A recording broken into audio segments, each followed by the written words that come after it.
Okay, everyone, thanks for being here. This is a Housing Committee meeting of the City of Bloomington Common Council, Wednesday, May 26, 2021. Tonight, we have one item on our agenda that we will hear. It is Ordinance 21-30.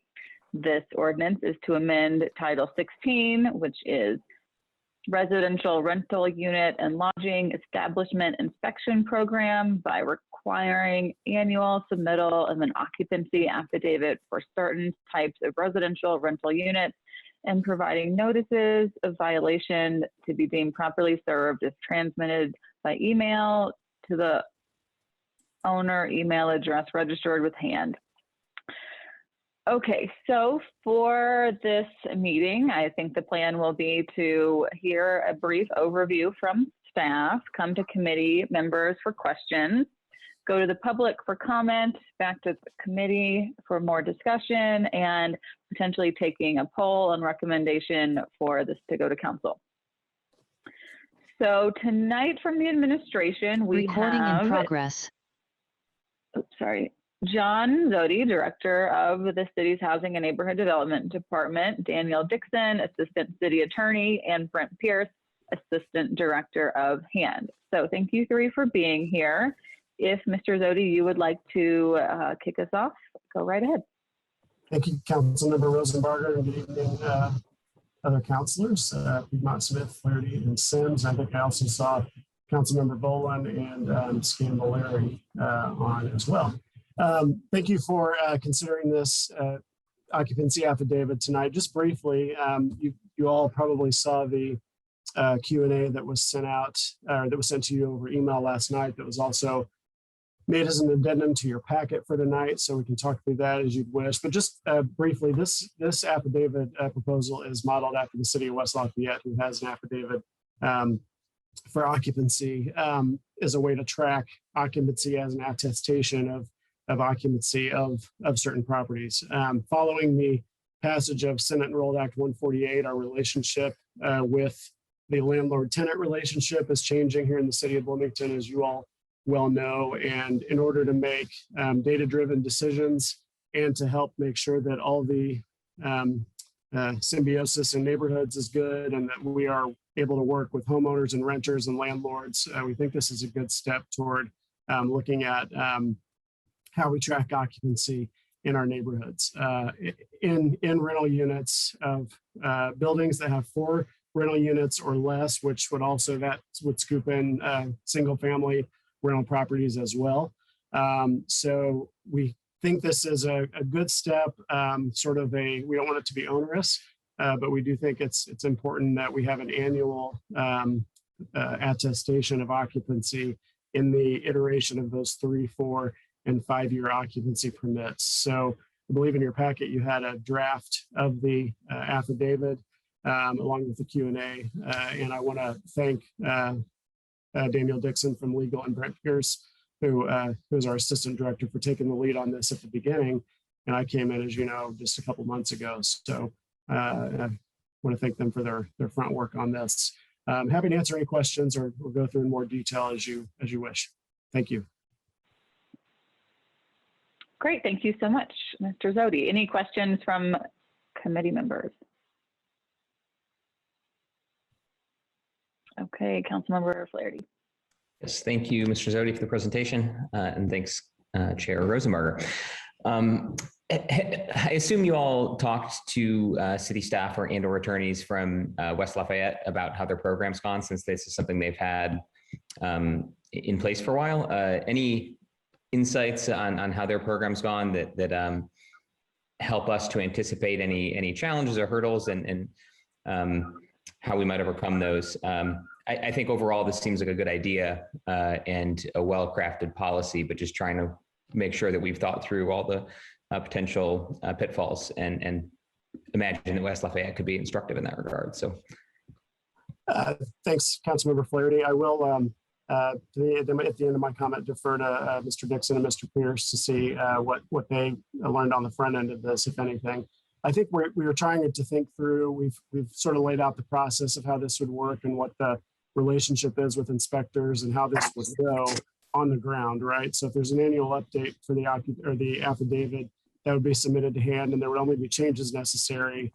You'd have to resubmit the affidavit if there were changes in occupancy therein. So otherwise, you would have just sort of a simple sort of step, like a box check, if there were no updates, to make sure that it was done annually. So we want to make this efficient. And the way this works on the ground is, as many of you know, is if there's an inspector out, a lot of times the occupancy issue might come up, or we get it sort of anecdotally in the department. Just this morning, I had a couple of emails about a house that was soon to be rental that had been under occupied for a long time, and there was concern that there would be over occupancy in there, and we were able to address that quickly. But the affidavit would have been a good thing to have on file here in the office and say this property owner has attested that this is not only do they have a permit that maxes out at the 3 unrelated adults, but here's an affidavit that shows that that is in fact what is happening, as well as the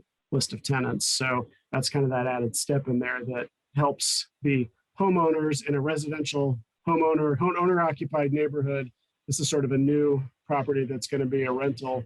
And there was some angst, quite frankly, about what was going to happen here. And so I think it was a good practical example this morning of what the affidavit could do and how that might work on the ground, Councilmember Flaherty. So Mr. Dixon or Pierce, if you want to say anything about West Lafayette specifically. Hi, this is Daniel Dixon with the legal department. This actually, work on this even began before my time with the city as well. I do know that in conversations with Chris Wheeler from the legal department, that there were communications at the time that this was being developed between city staff and their counterparts in West Lafayette, and that there were discussions about addressing problems that had arisen that they had experienced with this, and trying to craft ours in a way that was also suited to sort of the unique situation in Bloomington, that is a little bit different from what's going on in West Lafayette, having also Lafayette right across the other side of the river. So that's the additional information I can provide on that. Hello, this is Brent Pierce from the Hand Department, and thanks for your time tonight, councilors. We certainly appreciate your consideration. I was able to speak with my counterpart in West Lafayette. Director Zodi referenced the Senate Enrolled Act 148, sort of in the wake of that, and understanding that was going to become law. I just wanted to reach out to him to see what they were anticipating changing once it became law. And we did discuss the occupancy affidavit, albeit not at great length, but from what I was able to gather from him, I didn't get any impression from him that they were having issues with its implementation or its management. And he just generally thought of it as a good tool, especially, obviously Bloomington, West Lafayette, heavy rentals, loss of student population, lots of concern or potential for over occupancy. From what I was able to glean from him, he thought it was a useful tool and didn't speak negatively of how it became actionable. Thank you. Other questions from council members? Councilmember Piedmont Smith. Yes, I am curious why it's not, the affidavit would not be required annually if there's no change in tenancy. It seems like even if there's no change in tenants, it's a good way to kind of remind everybody that, hey, your significant other can't just move in here because they're not on the lease, that kind of thing. Can you explain why you decided to not require it in the case of no change in tenants? That's a good question, Councilmember Piedmont Smith. I want to make sure I didn't misstate anything. We do require an annual update, but not a new form submitted. Maybe Daniel, you can speak to that because that's in the ordinance. Yes, I can address that. They still have to file the affidavit annually. There is a section though on the affidavit that they would complete that says essentially that they're basically attesting that there has been or there was not any change in the tenancy from the year prior. So they're still required to complete it and file it. It's just not going to be as intensive as it would be in the event of new tenants moving in. All right, but the tenants don't have to sign it again. It's just the property manager or agent that has to sign it and submit it if it's the same tenants, right? That is how our form would be drafted right now. That is something that can be changed or modified, though. The form, the way that the ordinance is drafted, it would give hand some flexibility in how it would create the form. And so if that was something that would make sense to add, that could be put in the form as well. Okay, well, I don't know what my colleagues think, but that's something that I'll think about. Thank you. Other questions? Councilmember Sims? Thank you. I'm having just a little bit trouble with this affidavit. How is this related to the rental registration with the city? Is that part of the rental inspection program? And I guess what I'm saying, the signatures that are on the affidavit, are they verified through any leasing signatories of any sort, or Yeah. is that totally separate? Daniel, do you want to, are you able to speak to that? Daniel, with the signature verification, I can speak to the occupancy permit, but as far as the verification, maybe need to ask for some clarification, Councilmember Sims, but Daniel, do you have anything you want to say from legal there? As drafted right now, there is no requirement that the landowner, property owner, or management company provide hand a copy of leases that would verify occupant signatures. Okay, do we anticipate any, or does Lafayette have any issues in that area? Or is it just the occupancy affidavits that we'll deal with? I'm sorry, only. I think Councilmember Sims would just be the affidavit that the inspectors would have a copy of that. It would be on file in the plan department. And then if there was an issue with over occupancy, that would then be notified to planning and transportation for action there. So the documentation we have in our system here is the occupancy permit, and it would be in the affidavit would be in there. Does that answer your question? Or I'm not sure. Yes, I think so. And if they sign the affidavit, the tenants and the owner, I'm sorry, what more authority does that give and or planning and transportation with regard to over occupancy complaints? I mean, we've had a problem in the past, and I'm trying to see how this would solve that problem. Sure. From an authority standpoint. A couple of things, if I may, and then Daniel, Brent, please chime in if you're able. Really, I think Councilmember says there's an issue, and everyone on this call has a little more institutional knowledge of this than I do, but I think the over occupancy, we want to just be able to make more data-driven decisions. And sometimes that's hard, and over occupancy is kind of tough to know unless you know it. You know, there are incidents in neighborhoods like the one I mentioned this morning. The house isn't occupied by renters yet, but if it were, there were concerned neighbors about what the situation was and was it actually over occupied or not. And so having another piece of documentation in-house that helps us document something to planning that says, here's the affidavit, but this house is over occupied. Here's the affidavit that attests that it has this number of tenants in it. They have all signed it. The landlord's attested to that. The tenants have attested to that. I guess it provides more documentation if I understand your question correctly. And so that allows then us the ability to track in a more data-driven way over occupancy when it comes up at this threshold of the 4 units or less per building. So I'll defer to Daniel and Brent if they have anything else to say. Thank you, John. I would just add one more thing.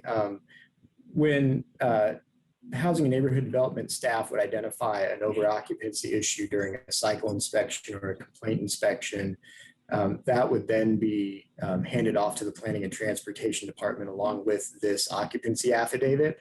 Planning and Transportation, as part of their notice of violation and the remedy process built into that, would also then require the landlord or management company to produce copies of the executed leases as part of that inspection, so that would provide something to compare the original sworn representation that the owner made along with what's actually current, or what else, legal agreements that are in place for that property with the tenants.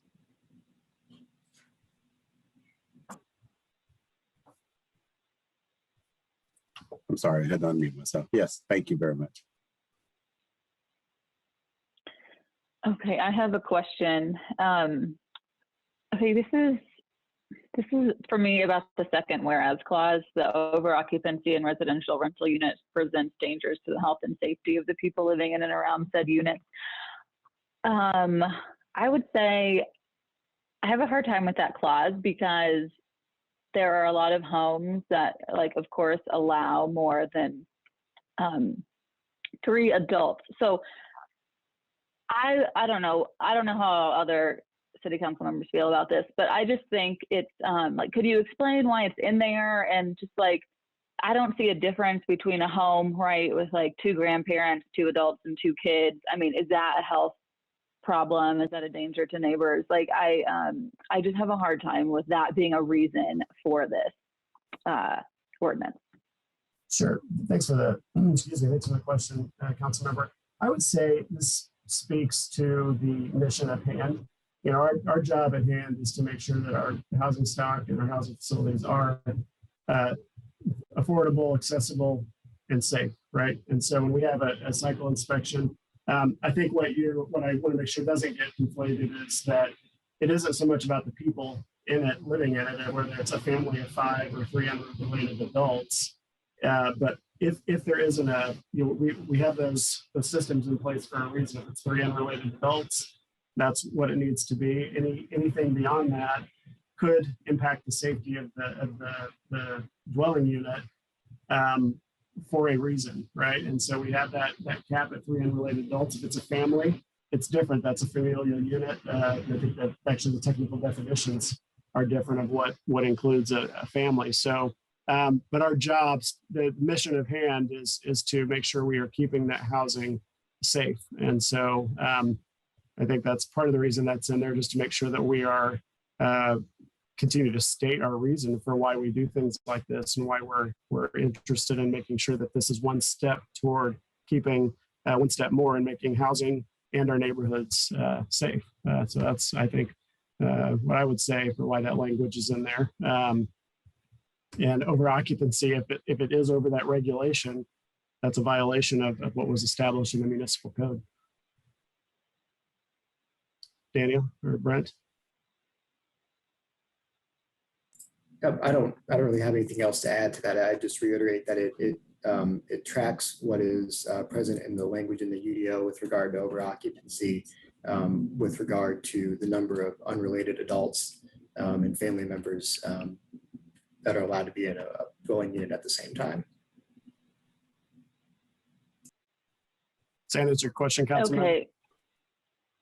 I mean, it is explaining why it's in there. I just I'm not, I understand like that is the mission of hand. I just think in this specific ordinance, it just sort of conveys something that I'm not really in agreement with. I would say that it just seems like it's saying like renters, you know, more renters than 3 unrelated adults is like a danger, but like you could, I don't know. I just have a hard time with it. And I mean, you think it's needed in here. I just don't think it actually speaks to like why we are doing the affidavit.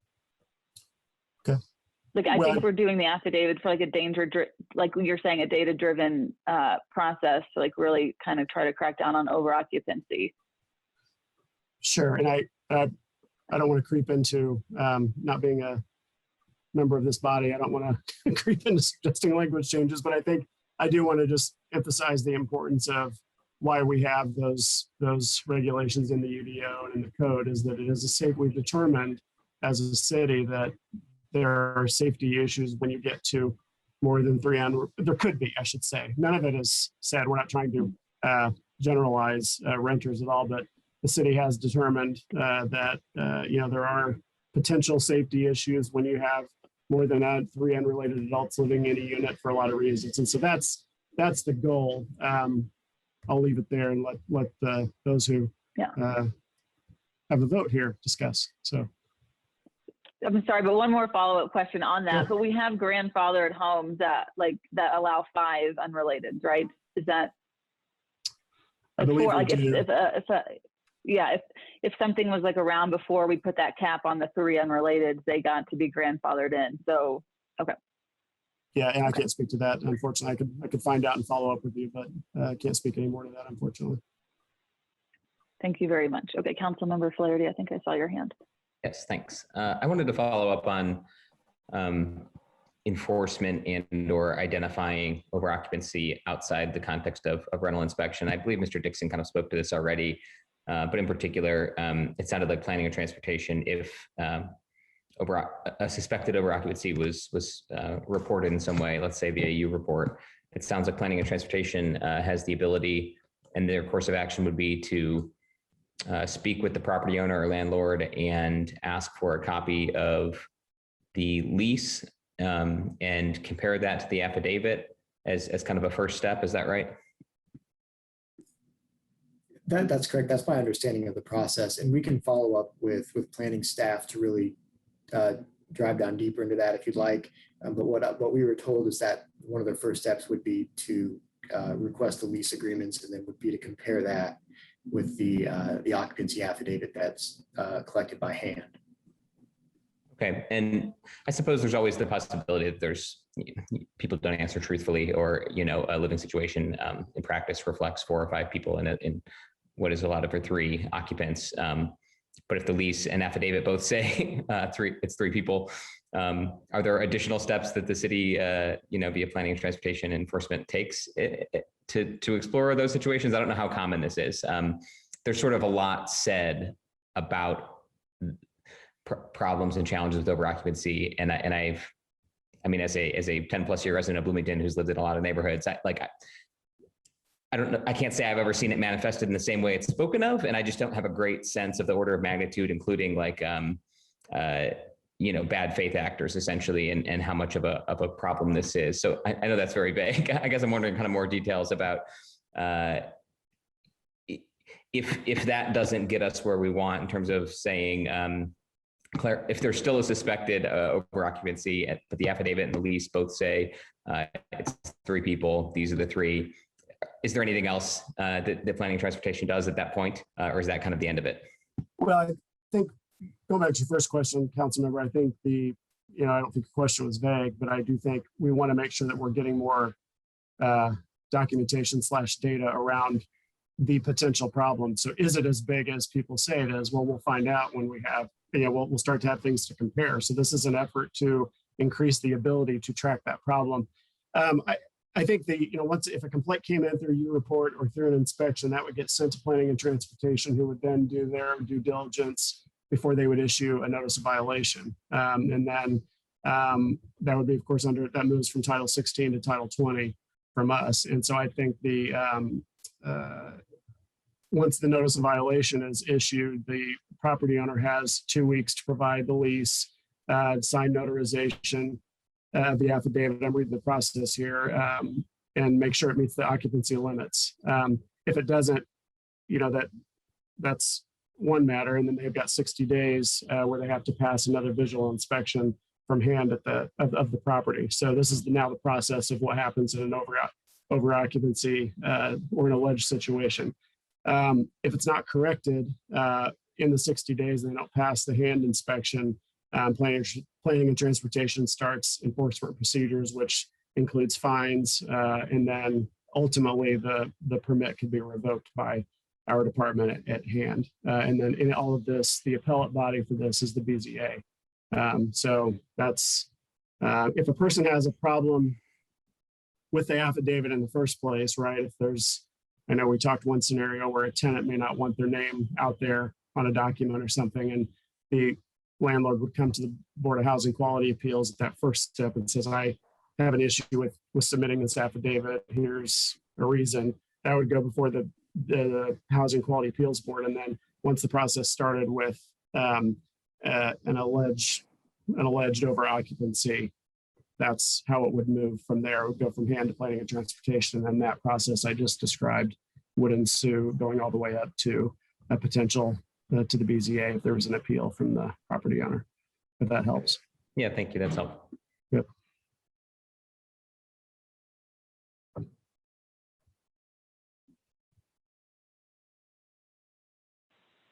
Sorry, I was muted. Councilmember Piedmont Smith. Thank you.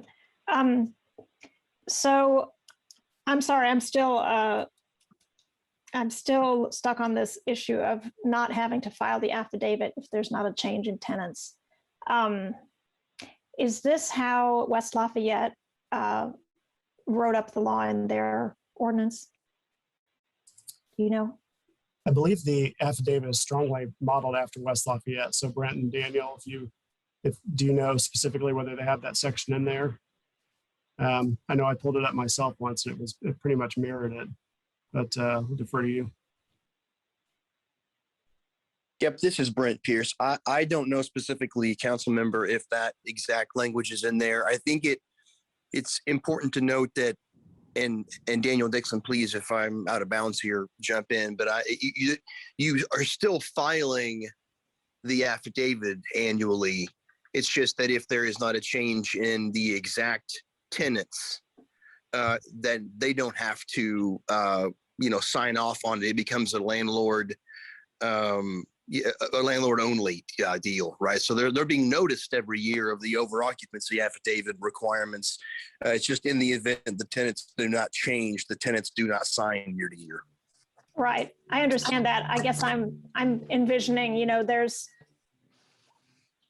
there's a value in the tenants being aware of this affidavit, of signing their name, of saying, yes, we three people are the only people living here.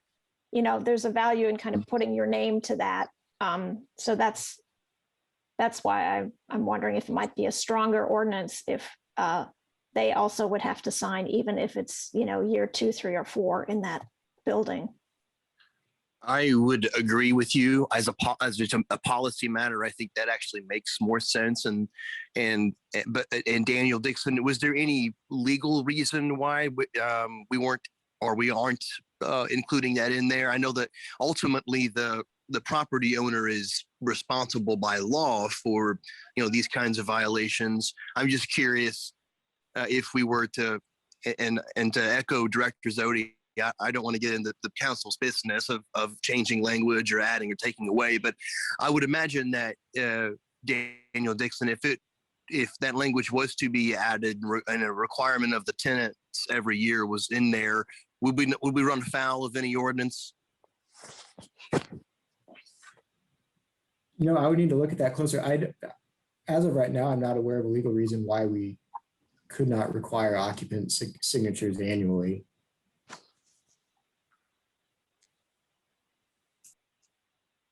Okay, thank you. I can maybe follow up with you later, Mr. Dixon, and make sure. Thank you. Councilmember Sims. Thank you. I'm just still trying to get some clarity in my own head. In the first place, when we have complaints, and I guess what I want to know is how is that complaint documented before we address it? Documentations. If so, you just get a complaint, this apartment or this building is overoccupied.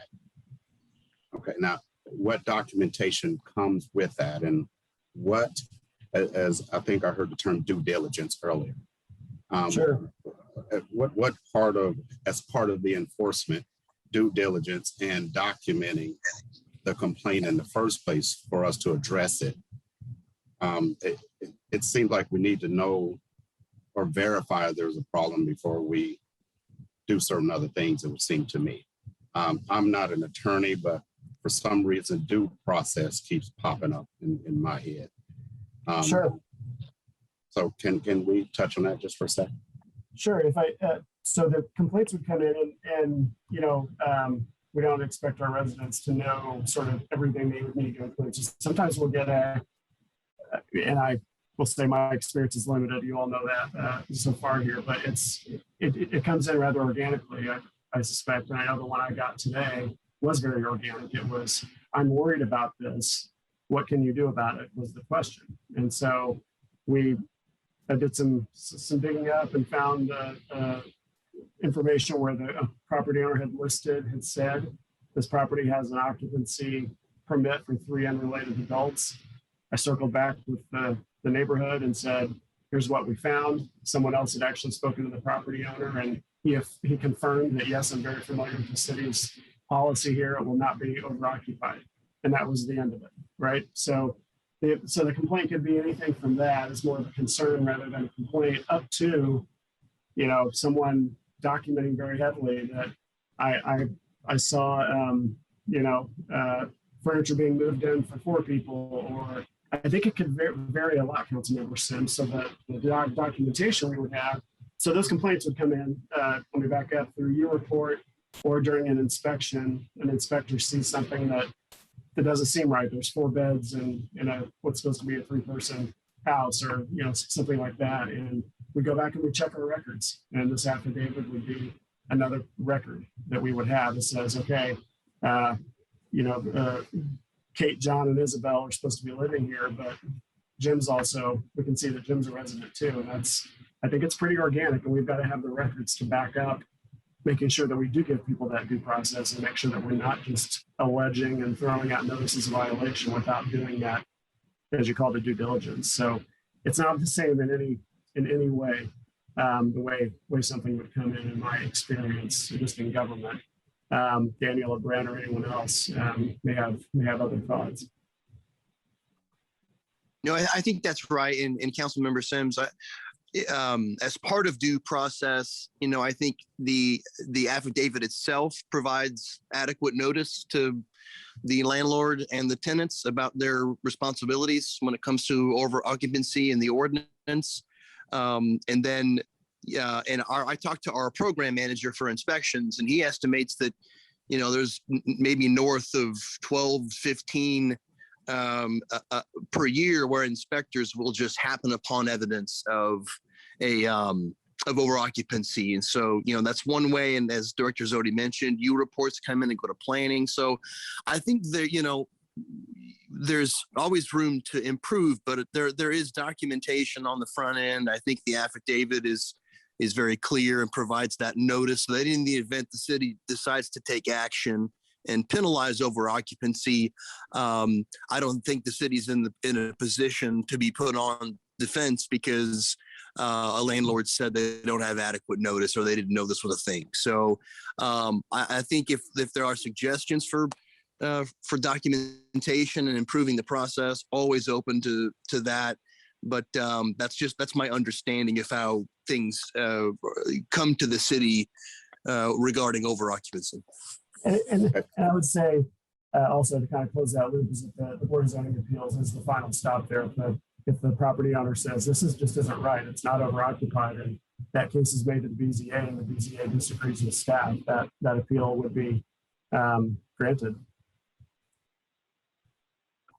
Okay, thank you. I guess if a neighbor said there's 3 people living there, but I saw 4 beds going in, do they sign some sort of a legal, affidavit somehow as part of our documentation? No. or something like that. It's just, does that make sense? I think so. And I think many of these things can be handled before we get to the penalty phase in many cases. Does that make sense? I think so, Councilmember. I would say no. We don't. There's nothing that comes in. Complaints or concerns are organic, right? It's our job to follow up on those accordingly, and we treat those sort of in the customer service end of the department. How do we treat incoming concerns? And it's, we route them to the appropriate place and deal with them accordingly. So we wouldn't require the citizen or the resident to sign anything verifying, because it's, it could be an allegation, if you will. That's a strong word to use. But like this morning, the issue was, we're really worried this is going to be overoccupied. Can you help figure it out? And that's what we did. And we solved the problem before there was any kind of formal action taken. It was, the owner was called. He affirmed that he knows the policy. There's no current concern or endangerment of overoccupancy. We found the listing online, and that was good enough for the neighborhood, and that's where it stops. So we would not take formal action. I think that would move into kind of a legal proceeding if there was something documented. Someone have the original person issuing the concern or the complaint would have to attest to something legally, but that's not how we treat incoming in this department, in my experience. Okay, thank you. And that was just an example, and I'm not insinuating or Sure. saying that any such thing happens. I'm just trying to figure out, how do we document complaints before we, again, begin the process of enforcement, do our due diligence, and also take into account due process issues, which is, as you know, what that is. So Sure. I'd like to hear just more about that a little later. And maybe what you've said is sufficient, but it just seems like a little bit more should be with me. I'll switch as the chair, do I have one more? Sure. Okay, sorry, Mr. Zodi. I'll switch just a little bit. Sure. To piggyback on Councilmember Rosenberg a little bit with the second whereas clause. And I know it's based on some statements in the UDO and some other documents that we have with regard to the dangers of health and safety of the people living in and around said units. And I can't speak for what Councilmember Rosenberg was getting to, but I'd like to know, how could a single family home that maybe have, and I know this is a far-fetched example, 10 people living in it, be more dangerous or a health concern than even a legally occupied rental? Does that make sense? That number could exceed these numbers in the rental units.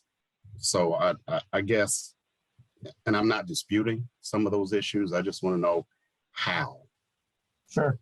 Well, two things come to mind just in my experience. I think the first one would be in case of an emergency situation where a fire broke out and there were more people in the unit on a consistent basis. Of course, a fire can break out when you have overnight guests, but I think, living there consistently, if an emergency situation arose where a fire broke out in the residence and you have 3 people instead of 1 in a small bedroom with 1 window for egress, that's 2 more people that need to get out of that small room and that small window than just 1. So I think those kind of situations immediately come to mind. I think depending on the electrical wattage of the home or the residence, using lots of electronic devices and every plug can sometimes create shortages and outages, things like that. Increased vehicle traffic in a residential neighborhood could, if there are children living in the neighborhood, and that increased sort of traffic or parking where off of the driveway in the grass or on the curb or next door, I think it's just increased traffic congestion could be a concern. So those are 3 that come to mind that I would say could allude to possible endangerment if a unit is overoccupied. Okay, thank you. And some of those examples make sense. So thank you very, very much. I appreciate that. Thanks. I'll ask. I have a really quick question.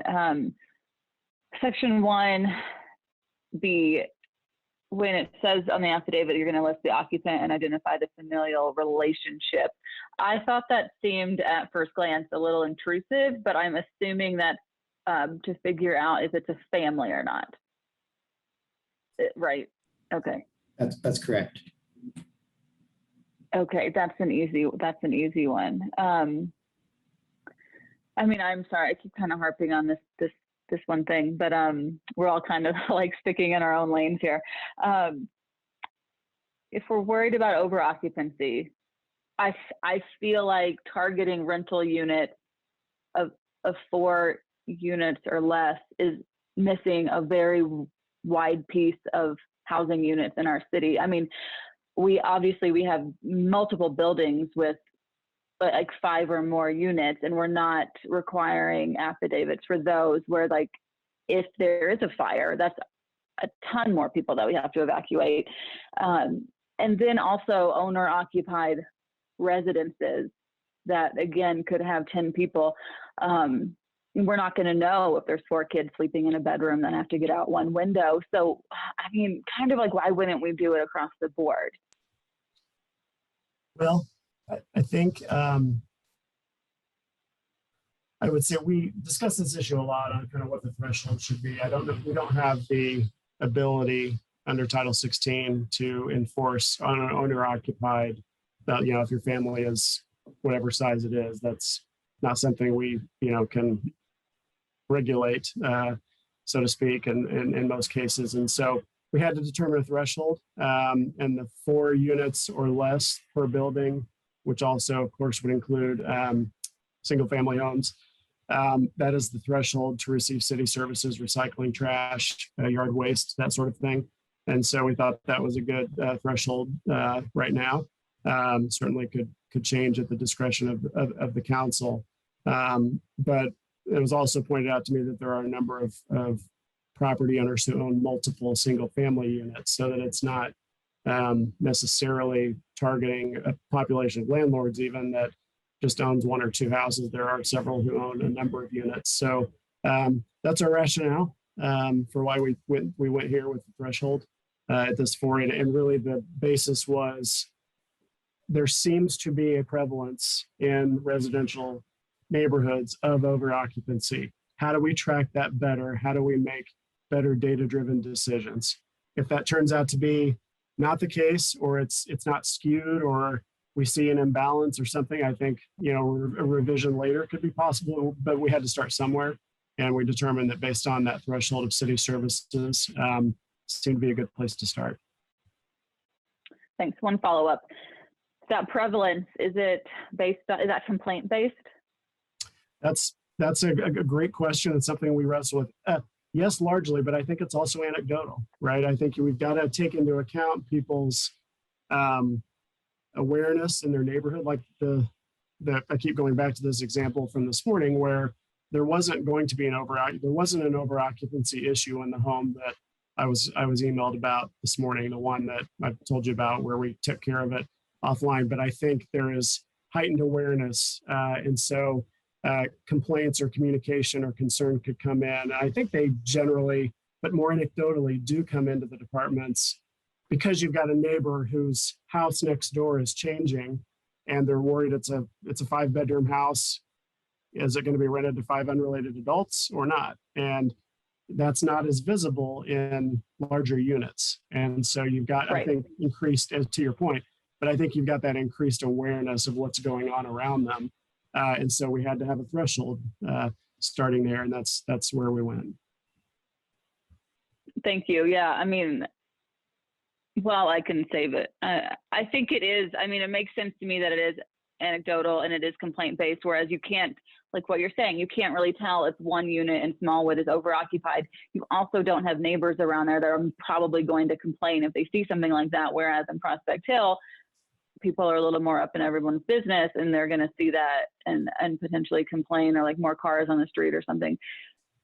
It is, I'm sorry, it's just still like, I feel like it's very much complaint based and not so much about the health and safety of what's going on. But I'm still like that warehouse clause, which is rubbing me the wrong way. I'm sorry, I cut you off there. I'm happy to follow up on your. I like, in a way, think of it a little bit as like a pilot project where it could be expanded to all of our rental units potentially over time. I also understand it's like an administrative heavy lift to start this project. So, I mean, I don't know, those are considerations, I think, as well. Sure. And I think that, I keep your concern is sticking in my mind. And I think we have to think about the dynamics of a neighborhood, which is also our job, right? That's in our scope as neighborhood services here at hand.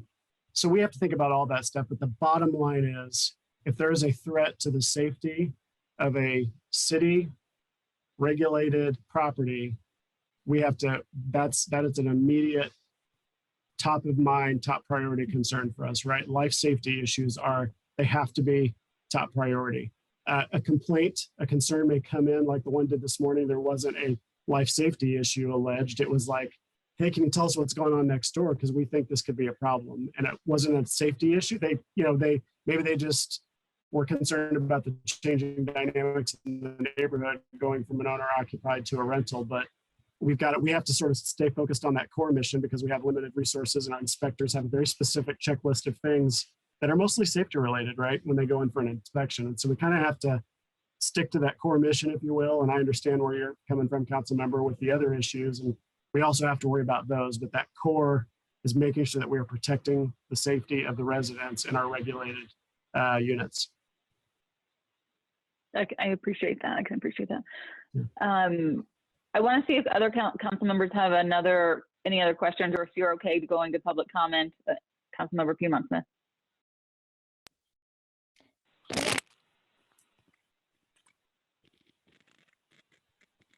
Sorry, my cat just yanked my earpiece away. I am just still trying to understand the process of what happens. So if there's a complaint and of over occupancy, can you walk me through the steps again, and what part does handle, and then what part does planning and transportation deal with? Sure. So let me, and forgive me, council member, I am going to read some because I want to make sure I'm telling you everything in there. But so a concern, a call to concern comes in through your report, comes into hand, a call through your report, something comes in and said, I think this unit's overoccupied, or even from a tenant who says, you know, we have more people in here than we're supposed to. It could come in a lot of different ways. Either way, a concern comes into the hand department or the city and gets routed to hand. Okay. If the affidavit was in place, those affidavits would theoretically be on file for every property owner in the city. If a property owner had a concern about completing that to satisfaction under the ordinance, they would go to the Board of Housing Quality Appeals and say, my tenants are very uncomfortable having their names on a public document, that kind of stuff, right? So if there's an issue that we would address on a case-by-case basis at the Board of Housing Quality Appeals, which meets monthly. So the report comes in, or a concern comes in through the phone, through email, through U-Report, or an inspector is out in the field and sees something that they believe is over occupancy, or someone on site could come up to them and say, this is overoccupied. So the information has been presented to us as a concern. So then we go through the process of how do we document that? How do we know? So we would come back and check our records and say this, you know, this is a family living here. It's okay, you know, because there are 6 people living here, but they're all related. So this isn't a concern. Maybe the citizen didn't know that, you know, we allowed that, right? And it's 3 unrelated adults is the max. So once we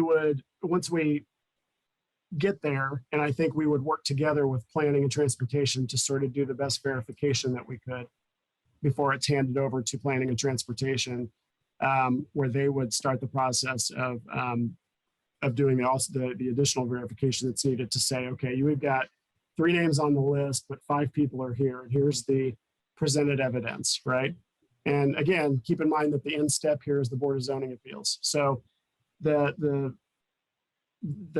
case would be made, so to speak, by planning and transportation. A notice of violation would be issued to the property owner under Title 20. So at that point, again, it shifts from Title 16, which hand controls or has oversight under, and it switches to Title 20, which is the planning transportation section of the ordinance, as you know, of the code, excuse me. And then once the notice of violation is issued, the landlord would have 2 weeks to provide a copy of the lease and the signed affidavit that meets occupancy limits. So basically 2 weeks to say, tell us why we're wrong, or verify this information for us, right? And so then there's also an inspection from hand that would come 60 days later that they have to pass the visual inspection. So an inspector would have to go in and use their own checklist to say, okay, these, you know, X, Y, and Z is working, and related to the number of occupants, here's what should be working, and all of those things. If those things are not done, if it's not corrected, so if it's pretty well documented that there's an over occupancy here and it's not corrected, planning and transportation then continues the enforcement process, which is a fine. And those are incremental, as you know, with any other fine with the city or a lot of other fines. It's, a certain amount for the first one, then it goes up, and then you start incurring fines over a certain period of time if it's not resolved. And then the ultimate sort of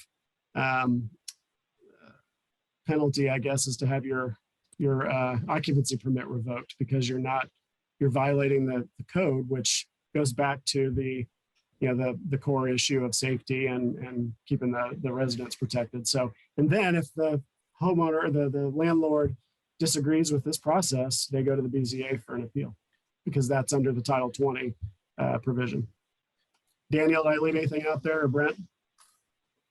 Hi, John. Yeah, I wanted to add a couple of things to that, just on the scope of documentation. Going back to when a hand inspector would do the complaint inspection of the property or just discover through a normal cycle inspection, the over occupancy, as I understand it, would also be noted in the hand cycle inspection report, which is then provided to the property manager or landlord, along with any other violations of Title 16 that need to be corrected before that property is deemed appropriate to let for rent. That 60-day window that John was mentioning comes from that initial cycle inspection report. That's the window they have to correct the violations and have another inspection completed. The other thing I wanted to mention is that there is, I believe, the occupancy permit, which I think is through planning and transportation, but then hand also has a rental permit that it issues for these properties that as sort of a corollary violation because of the Title 16 implications as well. The director of hand can also revoke the rental permit for the property and issue fines through Title 16 as well. So does the hand inspector go out even if this was initiated through a U report and not through a cycle inspection? Good. Yeah, they would have to be scheduled. I mean, they couldn't just go and unannounced. It would be scheduled, and I think it would depend. Usually for a complaint that comes in for overgrowth or something, they can usually drive by or something like that. But for an inspection where you're going in the facility, that would have to be scheduled with the homeowner if it was off cycle. So you would work with planning and transportation on that if they issue a notice of violation and they want to know if it has been fixed as far as, removing a bedroom or something. Then that would be part of the reinspection. If I understand Daniel and Council Member Piedmont Smith, that would be one of the final steps in the corrective procedure is to have that reinspection, the visual inspection 60 days after the notice of violation is issued. Is that correct, Daniel? That's correct. Yeah. Okay. All right. Thank you very much. We have about 20 minutes until special session, so I just want to pause here and open it up for public comment. So public comment here, if anyone wants to make a comment, please raise your hand. We'll see you and call on you. You are also allowed to type a comment into the chat box and we can read it out loud.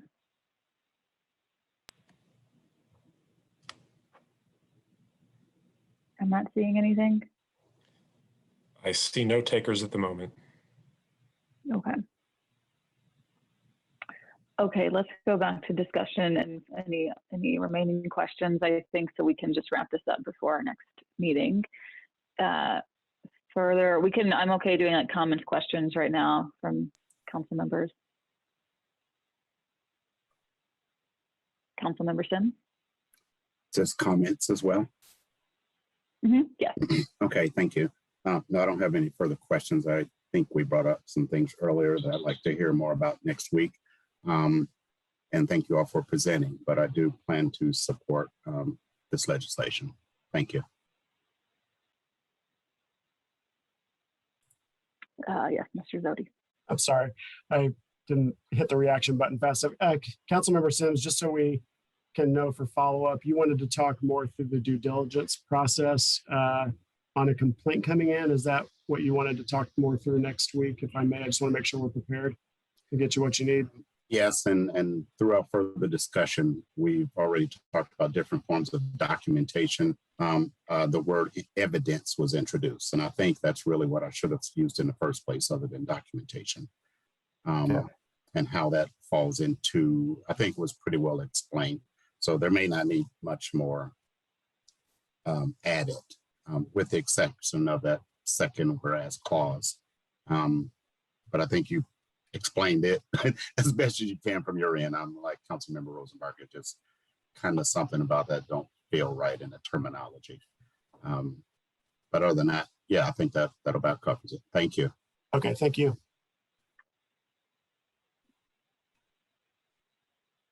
Councilmember Piedmont Smith. Yeah, in the next week, I think I'll be talking with hand staff about, and maybe legal about, requiring the tenants to sign the affidavit annually, even if they are the same tenants as the previous year. And I want to say that the second whereas clause that says over occupancy in residential rental units presents dangers to the health and safety of the people living in and around said units. That also struck me as a little extreme. So I don't know if we can, say that may present dangers or something like that, because it just didn't ring true. And I also agree with Councilmember Rosenbarger that similar dangers could result in other situations where the city has not proposed to have an affidavit. So I think we might just reconsider that clause. I understand that health and safety are paramount, but it seems to imply that, whenever there's 4 instead of 3 unrelated adults, then danger, which may be an exaggeration. So anyway, I'm interested in looking at that as well. Thank you. Councilmember Flaherty. Sure, thanks. And thanks again to staff for the presentation tonight. I'm happy to vote on a do pass recommendation this evening, and I'll be supporting the legislation and appreciate the work that's gone into it. I think I'm perfectly happy for us to try to increase compliance with city code and to try to work on tools to address gaps or shortcomings in how we follow city code, but I too have a little bit of concern about the language, and in particular the second whereas clause, and being sure we're talking about what we mean when we describe the reason for this ordinance. And I think for me, it's enforcing code, and in particular the trying not to have more than 3 unrelated adults in a in most cases a rental detached single family home. And that's a policy choice that's been made in our UDO for a number of years about a sort of perceived lack of desirability of having 4 or more unrelated adults living in a home near you. In particular, I think the assumption is usually college students. And there's pros and cons to that. It can decrease affordability of homes for renters. I know there's a kind of trope about wealthy students who's on their parents' dime, but there's a whole lot of students who aren't on their parents' dime who are going into debt, and policies like this one, the one that we have in place about 3 unrelated adults, can make people go further into debt, or for adults who are not students and perhaps not the target population, it can increase housing costs for them as well. It's interesting because I have a friend who lives in Boulder, Colorado, and there's a movement there called Bedrooms Are for People, because they have the same regulation we do about 3 unrelated adults not having more than that in a house, no matter how many bedrooms there are. And the movement is an affordability and environmental sustainability movement, trying to allow more people to live in bedrooms where people are made to live. So I think when we start talking about safety and dangers to surrounding neighbors, I think we're right that there can be dangers associated with overoccupancy, but usually those dangers have to do with more people, a greater number of people living there than there are numbers of bedrooms. And that's a very different thing than 3 versus 4 unrelated adults. So if we want to be specific about that whereas clause, the danger can come when we have more people than bedrooms, which also isn't allowed. Well, I'm actually not quite sure about that now that I say it, because multiple people can stay in a bedroom, especially partnered or coupled people. But I guess my point of talking about all this is that I think there are pros and cons to this 3 unrelated adults policy, and I'm not proposing changing it right now or anything like that. But I think we should be very clear that this ordinance is to help enforce that policy decision that has already been made and is not specifically about danger and about safety, because that is something different, which is about number of bedrooms and occupancy of those bedrooms.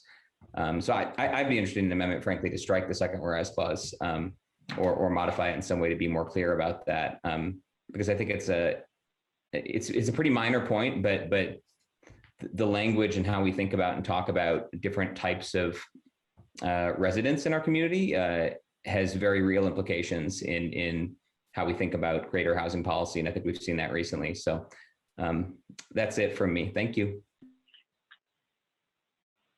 Thank you. I'll just keep my comments brief. I think I kind of touched on everything in my questions and comments earlier. I agree that for me, this is a good step forward in enforcing our policy. I mean, I know this is one of those things that is very hard to enforce because we're not going into homes all the time. So for me, this makes sense. And I like that it's modeled after a city that's already doing it and seems to have good results. So I'll vote to recommend this for council next week. If that is it, I think we're ready for a do pass recommendation. Okay, Councilmember Flaherty. I move the committee recommend we do pass ordinance 21-30. Second. Great. Okay, thank you all. Or should I say second? I was unsure of the number. Okay, well, No, I understand. Just start with Councilmember Sims. yes. Councilmember Flaherty. Yes. Councilmember Piedmont Smith. Yes. And I am a yes as well. So we will recommend this to council 4-0-0. And that concludes our business for the evening. Thank you very much, staff and council members and council staff, for being here tonight, and see some of you in 13 minutes.